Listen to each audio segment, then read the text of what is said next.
This is a Rogue Media Network podcast. Welcome to the Front Porch, real conversations about life, leadership, and perseverance. Each week, Dennis Polian and Jay Davis bring you inspiring stories and lessons to help you grow, lead, and thrive. Pull up a chair. The conversation starts now. Welcome back to another edition of the Front Porch, everybody. It's been a little while. We had spring break. Some of us did. Jay tore his rotator cuff. I'm going to use that as an excuse, even though he hasn't had surgery yet. But I did have spring break with two little ones. We're very excited about today's guest, Miss Kendall Lawson from Cedar Rapids, Iowa, who is now a trending marketing professional here in Waco, also working on her master's degree at Baylor University. She's done a lot behind the scenes for us in this podcast, so we thought it would be a good idea, Jay, to have her on and talk about her experiences, because she has more competitive and entrepreneurial experience than most of my friends that are well into their 50s. Wow. Well, I'm honored, but that's probably not true. And I think she can bring some really good You got a sorry group of friends, I guess. I was going to say, I'm like, I do. And they're not listening, so I can say it. just boosting my ego more. Exactly. So welcome to the couch on the Front Porch. I love it. You want to kick us off? Well, wow. See, this is how he does it to me, right? He's like, "Oh, you don't need anything It's the prepared." look. It's the look. And then it's like, well, I guess there was a 15, 20-minute briefing that I wasn't invited to before this, but I guess quick background. Yeah. I think that matters. Couple of Midwesterners, right? Yes, Not- which I didn't know until now. Yeah, not to, not to pat ourselves on the back, but we're pretty good people. Pretty good. so- But I'm going to break your In a heart very for second. passive-aggressive way. That's true. That's true. But not bless your heart. That's wow. not. That's Oh, wow. Texas. That's True. Hey, I'm from New York. It just is what it is. That's true. It's very blunt. Okay, so I wasn't born in Iowa. I was born in Colorado, and then moved to Washington State. Wow. Yeah, and then lived in Iowa the last 6 or 7 years. Yeah. Wow. That you went through the Yes. right-on states. Yes. So my dad worked in the power industry, so he moved us around doing startup and commission. Okay. Yeah. So I moved all over the place. Don't remember Colorado much because I was pretty young, but did a lot of elementary school in Washington, and then Iowa was when I really got fully into horses and work and all that. So where did the horses get involved in all this? Okay, so I was the crazy horse girl, little kid. I would draw pictures of horses on my notebook, just loved it. And I think I was about 7 or 8 years old. I started taking weekly lessons at a reining and ranch horse barn. So nothing that I did when I got here, but lots of fast, quick spins and turns, if you guys know anything about it. Yeah. So started with that, and then did that for about a year in Washington. Then we moved to Iowa, and that's when I got my first horse there, and went to a Western pleasure barn and did a bunch of horsemanship and learning that you're never good enough. That's life. Oh, yeah. That from 7 years old on, I mean, talk a little bit about the responsibility that the trainers and, the barn managers put on the riders, regardless of your age, the things you had to do and be held accountable to. Right. With the horse, and in terms of building the relationship and taking care of it. Do you remember that and how hard it may have been, or was it just you didn't know any better and you just did it? And I think it was that. I think because I started so young, I was just in love, right? You're just in love with the sport, in love with the horse, didn't really know what I was doing, and I wasn't smart enough to be afraid, if that makes sense. That's awesome. Didn't realize how dangerous it was. I actually didn't even get bucked off until the year leading up to when I went collegiate. So Oh, wow. I just Wow. I wasn't afraid because of that. Funny, you were a teenager, right? That's when you start to get difficult. That's and then the horse and then the horse was like, bucks you off. yeah. I think there's something to that, Jay. I'm not going down that lane. No, I mean, you're right. I was asking too. That's it all was a yours, little- Dr. Polian. not a doctor yet. It's true. Yeah. It was when I started doing 2-year-olds, and like they're all young and they don't know anything, and they're fun. They're fun because no one's been on them before. They have no prior experience, so no bad habits, brand new and fresh, but it also comes with they don't know anything. Yeah. Yeah. What was your horse's name, your first horse? Thank you. That was my hard-hitting question, but go ahead and take it. The first horse I ever rode was named Joe. And then the first horse that I owned was Champ. Oh, nice. How long did you have Champ? I had him for 3 years. For 3 years. And then he unfortunately had to be put down. But had him for 3 years. He was old and crotchety. Oh, yeah. Kind of like our partner over there. Right, yeah. I look, I'm like, that's the picture. When you fast forward through all of that, when you because you're being very humble. You competed collegiately at Baylor in the Big 12. It is an extremely competitive equestrian league. Did you get to bring your horse with you, or do you have to kind of use what's provided? Yes, good question. So everyone always hopes I can bring my horse there. In the horse world, though, you got to go through them. You go through them. You have them for a year, sell them, get a new one, go through them, and that's the only way to really move up. Because as you get better, you have to get a better horse that matches your skill, that matches your ability to even get scouted or get the opportunity to. So Baylor has their own horses. They've got 50, 60 of them on property. Most schools do, maybe not to that extent, but have their own horses, whether donated or bought. So you use their horses. You can donate yours. So if I still had my show horse, I could have donated him for a tax write-off and had him used by Baylor. But otherwise, you don't bring your horse down. You use their horses, and you ride a different one each time you go in for practice. So you're on a new horse. And that's the whole thing collegiately. It's so different because you get like 4 minutes to warm up this horse, and then you go in, show it on a pattern, and you have to score better than the other girl on the other team who rides the same horse. How taxing is that mentally? I think it depends on the girl. I think because I was homeschooled, first of all, and throughout high school, so I could ride. So I was born and raised in the barn. Like I rode 8, 9 horses a day, all sorts of different types of horses. So I knew kind of how quickly to get that feel, because every horse is a little bit different. They all have the same buttons, but just different ways of asking. So I knew how to do it. I think mentally it's hard because it's like, oh my gosh, I have 4 minutes and I have to go in and show.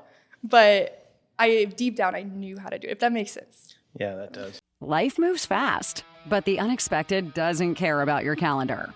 At the Polian Agency, we help successful families protect what they've worked so hard to build. From life insurance to smart coverage strategies, we tailor protection that grows with you, so you're prepared for whatever's next. The Polian Agency, where protection meets purpose. Visit PolianAgency.com or call 254-772-1444 to start the conversation. Yeah, that's crazy. I mean, I think about my golf days if I was in college. We had different golf courses. Right. But we had an opportunity to, play practice rounds, whatever, and got prepared for the golf course, for the competition. But I was thinking about it on the way up here. It's almost like somebody handed me a whole new set of clubs that aren't mine and say, hey, good luck, go get them. But, horses, animals are quirky. We're quirky as individuals.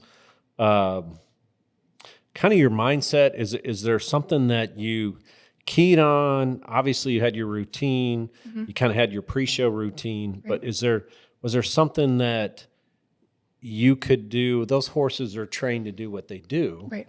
Is there something in those 4 minutes that you could do to get that horse to understand what you were about? Right. And for you, vice versa, to understand what that horse is about? Were there certain cues that you could get a feel for that horse and know what they were going to do when when the lights were on, so to speak? Exactly. Yeah. And it's so different too, because it matters whether if you're the first person on that horse or the second person on that horse, because there's a totally different mindset you have to have. If you're like, okay, this horse has already been on the pattern. It already knows the pattern, knows what we're going to do.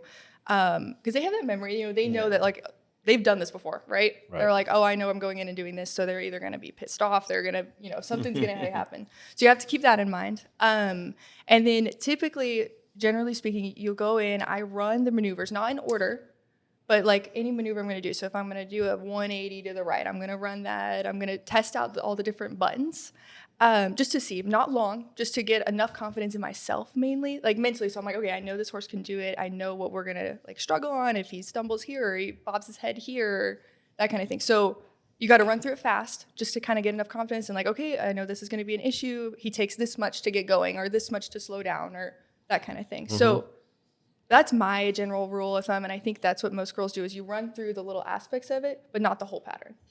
And you really do have to have confidence that you know the pattern and that you're like, okay, if as long as we get through it, we do the correct maneuvers, it may not look pretty because some of these college horses are just, they're donated. They're like kind of washed up show horses, to be totally honest. They're not like the high caliber that some of these girls are used to riding going into it. So it really is like if you complete the pattern, sometimes that gets you the point. Well, that's even more intriguing to me because, not to stereotype, but horses are expensive, and Yes. it's an expensive Right. hobby. Or I mean, I know you can, with equestrian, you have sponsors, and that you can be a professional athlete at it. But so you're getting horses that.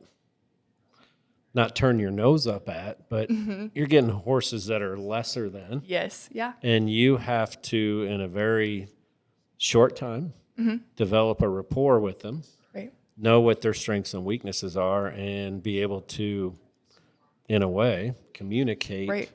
your skill to them Right. to get them to understand what you need them to do based on your level of talent, right? Yeah. And that's why there's such a huge home advantage in this, like collegiately in this sport, because they're your horses. Right. You've been on them at least a couple times before. It may be a random draw, but you know the horse you're going to get. So huge home advantage, which is why you rarely see someone take over at home if someone comes over. Yeah. Oh, that is fascinating. It's pretty cool. Now let's fast forward a little bit. Timekeeper over here. I know. So sorry. We could talk about this forever, but you've got so many other experiences. Talk about your first experience as a business owner Oh my goodness. in your candle business. Yes. So started that when, I think we started maybe 13, 14, 15-ish years old. Didn't really get serious until COVID hit. And that's when we were on TikTok and it blew up because everyone was on TikTok during COVID. And it just... Except us too. Everyone was on TikTok. That's really what got my passion for marketing too started. Because I would take the candles, I would take the pictures, list them on Etsy. We got to Etsy, eventually got to Amazon, and had our own website towards the end there once I left for college. But take the pictures, get them on, list them, promote them on our socials, and we'd post it. And then within, I kid you not, 25, 30 minutes, we'd be sold out of the 40 candles we made that batch. It was, I had never experienced anything like it, which may sound silly, but from a high school kid, it was the coolest thing. Yeah. And then we got to a point where we enlisted our whole family. Everyone was in on it. Everyone had to package the candles. What was the name of the company? It was a Scentwick. Scentwick? Yeah, Scentwick. Scentwick. Okay. Yeah. Is no longer running, unfortunately, but maybe one day we'll bring it back. That's pretty neat. When you were doing that, did you find that took away from your riding, or both experiences complemented the other to keep you going? I think it was a good balance of both because you can only do so much and get burnt out. So I was at the barn from 6 a.m. to 6 p.m., right? And then I'd come home, had an hour drive home, so I wouldn't get home till maybe like 7:30 or 8 o'clock. And then do candles. And in hindsight, I don't know how I managed to do all of what I did. But it kept me going mentally because there's so many different things. I loved horses. I loved the candles. And I just had such a passion for both. And I knew that I wanted, this could help me in my career. Candles could help me in my career. I knew I wouldn't probably go pro in horses, unfortunately. But the experience is what I loved. And I was a kid in high school. And I think it really did balance out, and that's why I was able to maintain it for those 3-4 years. Oh, that's pretty neat. And So then did you get burnt out on the candle business? No pun intended. That was good. Sorry. wah, wah. That was good. I mean, it was a layup. I had to, Yeah. You know what's a funny story with that one? My brother and I were doing it, and my parents didn't realize like how big it was getting, so they didn't tell us about taxes. Oh. So we learned a lot about taxes. I that can we had to imagine. file Wow. taxes. Okay. I can imagine you were NIL Yeah. before NIL. Yeah. Oh, that's So that's that wild. was a good learning Yeah. experience for me. That's an awesome experience. And is. then you end up at Chick-fil-A at Right. one point. And tell us about what you were doing with the machine there. Yes. So I started as just a normal team member, red shirt, just doing my thing. I needed some money while I was in college. It was perfect time for me because they were very flexible. I could work 10, 20 hours a week. And then worked my way up, became a section leader, started training people, and then was on their marketing team, which was so fun because you're just running the Waco, Chick-fil-A and putting up reels and making fun content. So it really was cool to take Chick-fil-A as a brand and then kind of personalize it to what Waco Chick-fil-A Yeah. was. Yeah, that's pretty neat. Which were you at? Were you on Valley Mills? I was on the one on Franklin and then Or, just I mean, over on Franklin. Yeah, sorry, yeah. And then moved over to Creekview, like right when they opened. Okay. And then I left a couple months Yeah. after that, unfortunately. So, when you get to Chick-fil-A and you're wearing the red shirt, there's a lot of people there your age who've never competed in anything or it's their first job, right? And you were essentially working and competing 65, 70 hours a week. Do you think your experiences before that, getting into that particular culture, helped you excel faster? Made you stand out? Did it make you better as when you started training people and leading people? I think I thrived there because I loved the structure.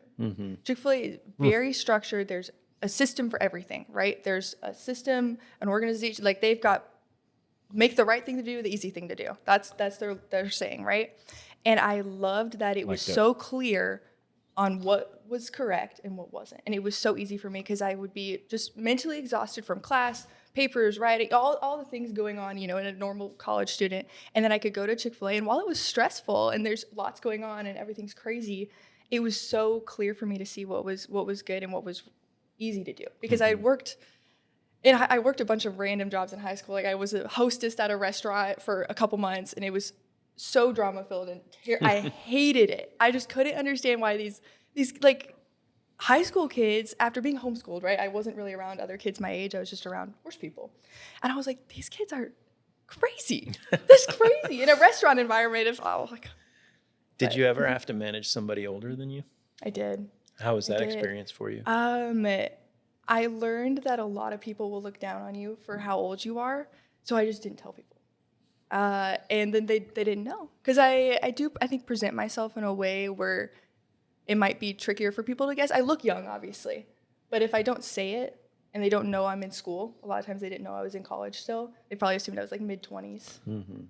It's not a great thing to say to a young lady, but your maturity makes you appear older than what you are. So, yeah. And that's unfortunately, though, that you can't It's tell funny them. how it goes full circle. When you're young and mature, you get looked down upon because you're moving faster than other people. And then when you're older, I saw it in the football world. The older you got, and in college football on the staff side, the older you get, the more people start to question, what's left in the tank. Are they with it from a modern standpoint? They're not looking at it from a skill performance standpoint. So it kind of happens on both ends, and it's very interesting to hear how people kind of adapt to that. And that's huge, especially in marketing. I hear a lot of stories about older people in marketing trying to get jobs and positions, but they can't because it's like, oh, well, you don't know social media. You can't be up with the trends. Which Jay would come out with his flip phone and his Kodak Polaroid. But there's a certain level to it where anyway. Okay. All right. Just better watch it. I know it. When you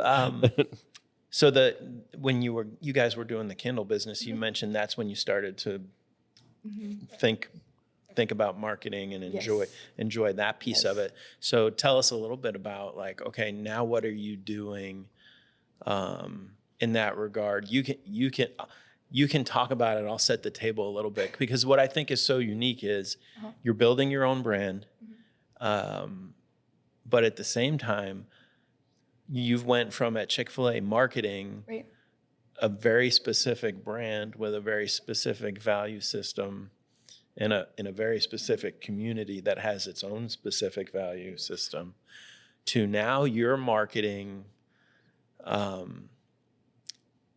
other people without really getting a chance to know what their value system is or what they're about and what their brand is. Is that energizing or challenging? And I think it's energizing because it's challenging. And what's funny is my job interview for this place, they asked me if I was okay. They knew I was coming from Chick-fil-A. They knew I was coming with these values. You know, I was also a religion major, all these different things. And they're like, are you okay marketing for podcasts or shows that you may not necessarily align with? And I was like, yes. Like, while my main goal is to bring people to Jesus, you know, I understand that career-wise, I'm not always going to get that opportunity. And that's not always maybe going to be, okay, that's, you know, can't be at the forefront of my mind all the time. But that is why it's a little tricky, because while I do try and sit down with a host and get to know them and be like, okay, what's your heart behind this? What's your your goals? So I can really curate the clips and all the content I make for them. Ultimately, that doesn't always get to happen with the variety of shows and the depth, truly the breadth and depth of all the things we've got here. I have to go based off of the logo, the brand, what they've already established. Can look back at their socials and see what they've got to make that content. And it's a lot more fast-paced. It's a lot more like, okay, I'm going to spend an hour on this one, an hour on this one, an hour on this one. Versus Chick-fil-A was like, okay, that's all I've got is Chick-fil-A. So it's a unique experience. It's not common, I'd say, unless you're maybe working for a marketing or PR agency where they do all these different firms and different brands, to have this variety of clients.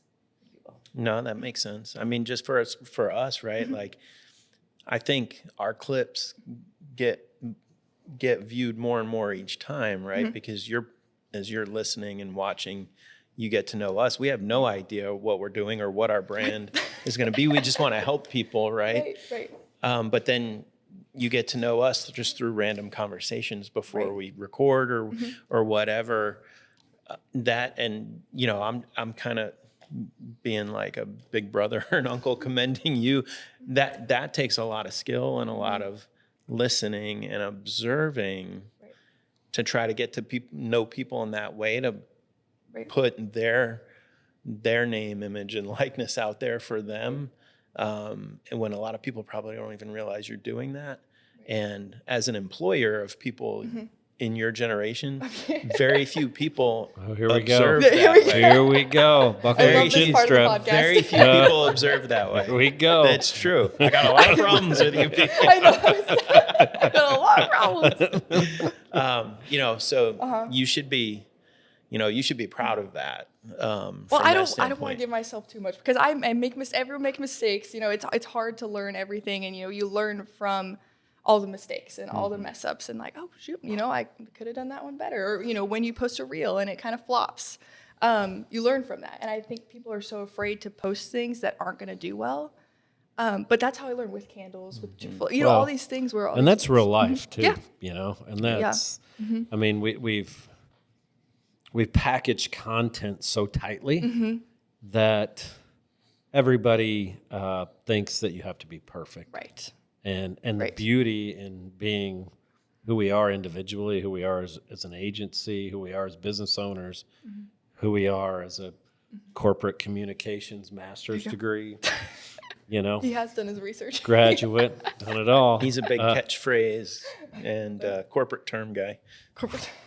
Yes. Yes. Pennies and nickels become dimes and dollars. Anyway. That's true. Hey, you started it, not me. What does that even mean? Think about it. It's pretty powerful. Yeah. Anyway, this is about you. today, not about us. But I think it's very important for, and not to, pigeonhole your generation, but we just see such perfection visually on social media that it's really okay to be you, and everybody makes mistakes, and we're not perfect, and it really kind of brings me to the corporate communication. I'm so not corporate. If you haven't figured out sending out our reels, I've been very good on this podcast. With your experiences, kind of with not your mission, but your purpose in life, do you feel like corporate communications kind of put you in a silo or a certain lane, or how do you? I know it's a degree in a formal title of corporate communications, but how do you think about that, and kind of what are you looking to do with that additional certification degree, so to speak? Yeah, I thought a lot about it, whether I wanted to continue to get my master's or not. And ultimately, this is probably going to sound, this is not going to, I only did it because I was so far ahead in coursework, because I had done the college classes in high school kind of thing while I was doing all the online classes. So I was very ahead in undergrad and found out I could do the 4+1 program and get my master's in a year, which is turning out to be less than a year. That's awesome. So I could kind of double up on courses and take grad level classes while I was still in undergrad, and have those scholarships apply to grad school, which was huge for me. So this is the last formal semester of it that I'll have of being officially a grad student. And then going into the summer will be an internship here, call it an internship, and a long paper project, and then I'll be done. So ultimately I decided, because the time, I was like, I can get it done versus if I go back later. A lot of people are like, oh, we'll get work experience first and then get your master's degree. For me, I felt it was smarter to just push straight through, do it. And then help me further on in leadership roles, because I'm like, okay, I'm not going to pay for a degree if I don't really need it, but I want to go into leadership. I want to do that later on when I have more experience, when I'm smarter and wiser, have that role, and I can have that degree to kind of push me up a little bit. And I guess I kind of went on a tangent there, but I do it all the time. I usually, get slapped, but you'd be okay. Yeah, verbally. Yes. I think I've always, like I said, I've always loved marketing, the communication side, the people side of that, because marketing really is you're just telling a story, talking to people, trying to get them to buy into whatever you're selling or pushing or buying. So I love that side of it. I love the PR side of it. Kind of if this sounds horrible, but the crisis comm response. So if something bad happens, how do you respond? How do you recover? How does your company recover from that? Well, you need to get your number. I'm in an image repair class right now. I'm sure you're seeing as you go through case studies and the more you read and observe in that world, how ill-prepared companies are for those moments. Yes. And there's a lot of value there. For sure. So when this is going to be a deep question now. Okay. So be ready. Ready. When you're doing a lot, and you're doing it with a great attitude and a lot of perseverance.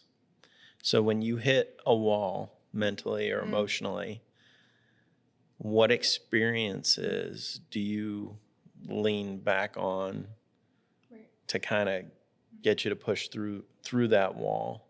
And this is for a lot of people listening. It doesn't matter where they are in life or their career. Everybody hits those moments, and a lot of people don't have the experience that you might have, that Jay might have, or I might have in the competitive sports world, where your neck is out on the line. You're in front of a lot of people. There's a lot of consequence to the result. Public embarrassment. Yes, which is hard, right? But we all go through.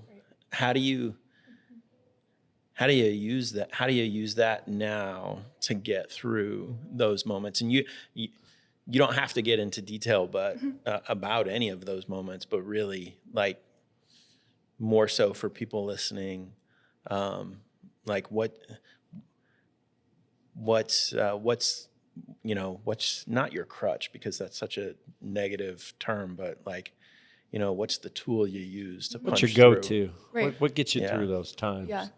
And speaking to kind of your demographic or your generation, I Yeah. mean, we've got a whole new world out here thanks to you. But I mean, to follow up on Dennis's Yeah. point, I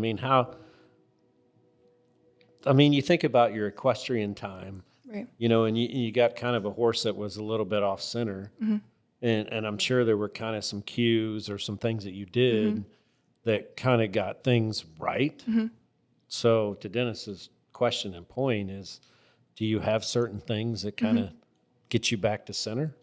And I think I'm going to say something that's a little countercultural to today. Love it. And that's kind of coming from a place of rest. So if I come from a place where I am not overworked, burnt out, exhausted, mentally, if I just make time in my week where I prioritize, this is time where I'm going to rest, because I know I cannot go 100% 7 days a week all the time. I'm going to come from a place of rest, and that's going to help me. I may still be exhausted or tired or crazy throughout the week, but I'm going to start with that foundation and then move forward. I know, for speaking of competing, horses, all of that, going into the show ring, I just get so nervous before I would. And that practice of starting from such a young age, competing when I was 9, 10, 11 years old in front of people, granted, maybe horse shows don't have thousands of people there, but there's still people that you want to maintain a reputation with, you want to look good in front of. And I was such a perfectionist that I eventually had to realize, I'm like, okay, things are going to happen. I'm gonna be dumb. My horse is gonna be dumb. Something's gonna happen. It may not go perfect, but you always ride for that what if. What if it does go right? What if everything goes perfect? And I still get nervous. I think if I went in the show ring right now, I'd still be so scared. But just knowing that my ride does not define me. What I did is I can learn from. I can take that. I'll know exactly in the moment. I'm like, oh shoot, I messed up there. But act like everything's fine. And then go from there and be like, okay, well, the next horse show, I know I'm going to do this. And that's what I'm going to work on these next 2 weeks until we go there. Does that answer your question? Yeah. Okay. No, that's real. Okay. That's That's real talk. There you go. That's the generation. That's No good, cap. because not what you do not being your identity is I identify with, because for a while before I got married and had a family, what I did was my identity. Right. And I lived my results. And if I didn't have that experience and go through that and learn that's not healthy, that's not the way to be, I wouldn't be able to persevere through building a business right now. That's for sure. And that's so common for athletes. Yeah. And I don't think I even realized, because I could say that freshman, sophomore, all these years that I was there and be like, oh yeah, no, that doesn't define me. But it's once you leave where it's like, oh wait, who am I? It's so funny too, the Baylor experience, just because I was with Baylor football, the amount of effort and resources that we put into trying to develop the athletes there outside of the sport, it's awesome. Is awesome, but a little hypocritical, because as soon as it's time for practice and competition, all of that's out the window, and everybody's in that moment, and the standards are really high. Oh, and I think for anybody that's a high achiever, it's just it's something that will never go away, but it's something we have to learn to deal with. That's a great point too. And I mean, we're all, if I think, knowing Dennis and knowing you for a brief time, but just sitting here, is that if you have a lot of pride, you're just going to default to trying to be the best you can no matter what. And I've never heard anybody put it that way. You know, there's a time for rest. That's interesting. People don't rest nowadays, and it's Yeah. And He's trying to say you're lazy. no. Okay, Saying- but I'm gonna say something. I think for me, I guess this is more of a biblical perspective, but it is prideful not to rest because God created the world in 6 days and He rested on the seventh. So if you don't think that you need rest, that's prideful. No, and no, I mean, it's a great point. And, but when you're in the fight and you're so into you and we get, high achievers get so into us, into ourselves, right? And Which is good, and that's what makes you good. Right. But sometimes it's our downfall too. It's a great point. You know, using rest is the term used biblically, and there's so many biblical examples about rest and urgency, making the most of your time. You know, it's really, really talking about balance, not 50-50 balance, but the kind of balance that allows you to rest. And if we put it into other people's terms, we could use recovery, we could use break, we could use, disconnect, unplug, whatever, self-care, exactly. All of those terms, right? But that's what it is. And doing it intentionally. Yeah, that's a key word is there. the Doing it challenge, right? intentionally. Yes. That's the challenge. So you're ahead of the game, probably. Oh, I'm still working on it. I'm still a mess. So. No doubt about that. Speaking of that, do you have any questions for Jay? Should we put him on the hot seat? Whoa, wow. I love that. Whoa. Wasn't prepared for this. Talk about your week, your what does it look like? Do you intentionally rest? And I didn't prepare her for this. So. This Well, sounds, topic, as we call it in the golf business, sound like a parking lot job. Meaning, we're gonna set this guy up. Yeah, just squeeze him on. Just lose a few holes, and then we're gonna press him up, and then you know what? We'll split his cash at the end of the day in the parking lot. This sounds like a parking lot job. I'm sorry. So my week? Well, what does rest look like? Do you take time or recover or? Throughout your career, maybe? Yeah, probably. I think my rest it's still effort, but it's, I spent pretty much my entire life outside. Yeah. And now I don't. Yeah. So my rest is being outside, even though it's work on the week. It's not work. I love it. I diagonal cut, the yard and. Yes. He likes to text me how many acres he cut. I love that. Hey, I mowed grass this weekend. It was 7.75 miles. Yeah. Yes. So they tell run, Forrest, run. You just tell Jay, mow, Jay, mow. Oh my goodness. But they say if you work with your mind, or if you work with your mind, rest with your hands. If you work with your hands, rest with your mind. And the whole time I'm listening to podcasts, I'm listening to things that Listening to yourself talk. Maybe I do that in the car only, not with a mower. You're going to be a regular. Yeah, yeah. No, so that's outdoors is my rest. But no, I didn't learn. Just a quick thing. So you asked a question. So I played golf professionally. Okay. Then I left it. I was still involved in the business. And then I went back. And when I went back, I played, and I was 34. I played the best golf of my life until I got hurt. Because I took 4.5 years off. I still stayed competitive in the role that I was in. But I had an opportunity to kind of pull back and look at what I did right, what I did wrong. And it was more so the way I thought about things and about myself. And when I went back, I was bulletproof. And I was scared because, when I say scared, I wasn't scared, but I was nervous. I was scared, kind of to your point. because I hadn't been in the arena for a while. I'd been in the arena with guys that didn't do it for a living every day. That was kind of a part-time deal. Right. In my job as a head pro. But when I went back, I didn't care about stuff that I used to care about because I knew that it really didn't matter. Right. And I went back and played the best golf of my life, and I got hurt. But I learned that, kind of to your point, I had 4.5 years to rest.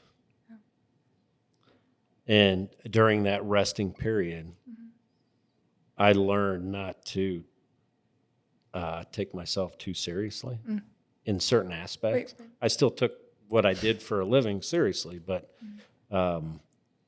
it was, I was always consistent. I was always top of the leaderboard and never won. And when I went back, I won twice in 4 weeks. That's awesome. And beat some really good players. Yeah. And I never won because I was kind of afraid or whatever. But yeah, it was, so yeah. I don't know how this came to me. Sure. But, No. but I think, it's really weird, and it's probably something I need to talk to somebody about, but I think about that every day and what I do, and how I can get the people that I help, the people that I try to get them to get out of their way. Right. And how can I take what I learned for that 4.5 years of resting to get them to understand how they can do things that they don't think they can do. Right. And that's really my purpose every day I get up. Couldn't say it any better. You got a smart ass comment for that? I don't. I was going to say, coming. I think that's probably the best place to leave this episode. Right I hate there. when you leave it. We get it's like a crescendo, and then you just shut us down. Well, It's not fair, Jerry. It's not fair. We want folks to come back. You're gonna leave them on a cliffhanger. But this was a great conversation, and it could go on for another Yeah, day for sure. I mean, we got 4 spots here. You may need to. You might get into the rotation here. Well, Kendall. I'm just gonna cut clips of myself Yes. then, so you guys aren't even Perfect. Even when you're talking, it's just gonna be me. So that's perfect. Thank you, everybody, for listening. Hope you got at least one good nugget from us today. Thank you, Kendall Thank you, Lawson, guys. Thank you, for Kendall. joining us. And we'll see you next time on the Front Porch. Love you, Rowan. Love you, Reese. Thank you for joining us on the Front Porch. If you enjoyed today's episode, be sure to follow, share, and leave a review so more people can join the conversation.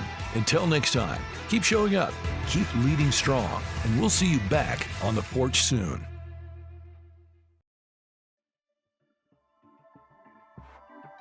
This has been a Rogue Media Network production.